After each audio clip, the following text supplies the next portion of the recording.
empowerment. It's a word we hear all the time, right? But what does it actually mean? Most of us think it's just about delegating tasks. But what if that's completely missing the point? Today, we're going to dive into a brilliant 1988 framework from Conger and Kanungo to uncover what true empowerment is all about. And spoiler alert, it's not a management action, it's a psychological transformation. Okay, let's really break this down, because this slide is the key to the whole thing. The old way of thinking, the relational view, is that you empower someone by giving them authority, just handing power over. But the core idea, the motivational view, is so much deeper. It's not about giving power away. It's about enabling someone to build their own. It's a process of building an internal belief, a sense of self-efficacy. And that brings us to the hero of our story, self-efficacy. This is the real goal. It's that unshakable internal can-do spirit. It's that voice inside that says, yeah, I've got what it takes to get this done. As a manager, if you can build this in your team, you've gone way beyond just managing tasks. You're developing real, lasting capability. So here's our roadmap for this explainer. We've just looked beyond simple delegation. Next, we'll learn how to diagnose what's causing powerlessness in the first place. Then, we'll open up the manager's toolkit to actually fix it.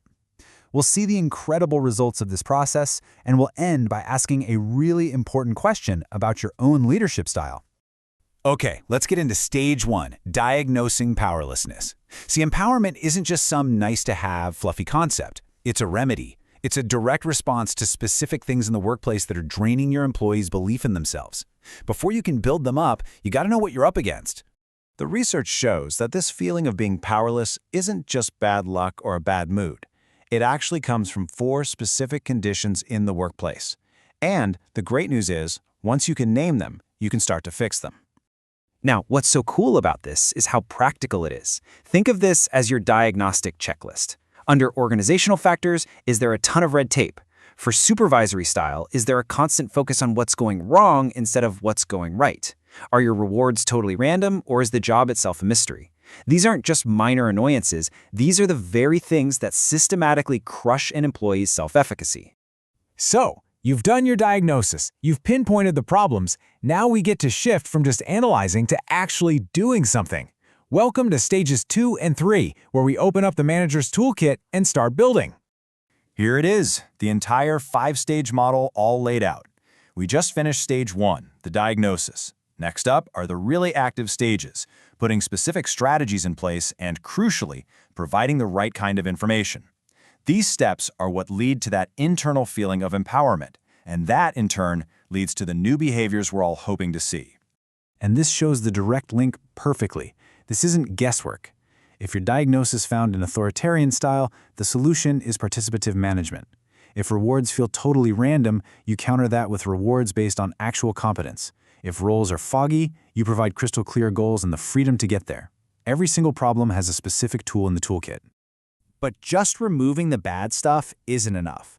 The most important point of this entire framework is this. You have to actively provide your team with evidence of their own competence. This is stage 3. This is where the psychological magic happens. You need to become a source of proof for them. The most powerful source of proof, by far, is what the research calls inactive attainment. Put simply, it's a real, authentic win. Nothing builds confidence like actually succeeding. So as a manager, your job is to engineer these wins. Break down that huge, intimidating project into smaller, manageable steps. That first taste of success is like rocket fuel for self-belief. The second tool is vicarious experience. It's the simple power of seeing someone like you succeed. As a leader, yeah, you can model the behavior you want to see, but it's often way more powerful to celebrate a peer's success. It sends the message, hey, she did it, and she's in the same boat as you are. You can do it too. Third, we have verbal persuasion. Now, this one's a little more fragile, but it's still really important. It's the power of encouragement. Think of Mary Kay Ash using her huge sales meetings to praise top performers. It wasn't just empty praise. It was public recognition that screamed, "We see your competence and we believe in you." And finally, and this one gets overlooked all the time, you have to manage emotional arousal. Stress, fear, and anxiety are absolute efficacy killers. Your job is to create psychological safety. The source material points to Tom West at Data General. He led a super high-pressure team by creating a trusting, supportive atmosphere. He knew that to get their best work, he had to take away the fear. So what happens when you do all this? When you diagnose the problems, you apply the right strategies, and you feed your team evidence of their own competence, what then? Well, you get a profound psychological shift. This is the payoff, and you see it in Stage 4's internal experience and Stage 5's external behavior. So what is the result? I mean, what does a truly empowered employee actually look like? How do they behave differently? First, you see proactive initiation. They don't wait around to be told what to do. They see a problem and they start solving it. They can step into intimidating situations with a sense of assurance because they have this internal belief that they can handle it. Second, and this is so critical for any tough project, you get resilient persistence. When they hit a roadblock, they don't give up. Instead, they dig deeper. They put in even more effort, because their self-efficacy is telling them that their effort will eventually lead to success. And finally, you see greater effort and a real willingness to accept bigger goals. An empowered employee mobilizes all their energy because they genuinely believe it's going to lead to success. And when you propose an ambitious new goal, they don't see a threat, they see a challenge they know they're equipped to meet. And this brings us to the final and maybe the most important part of our explainer.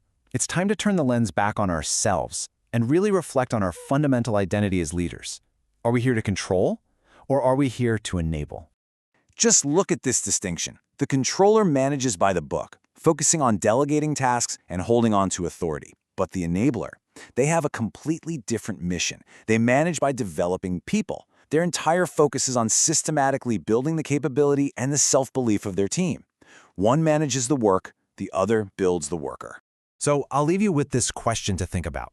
When you interact with your team, are you simply handing off tasks, just acting as a delegator, or are you consciously working to build their internal can-do spirit, to remove barriers, and to provide evidence of their own competence, truly acting as an enabler?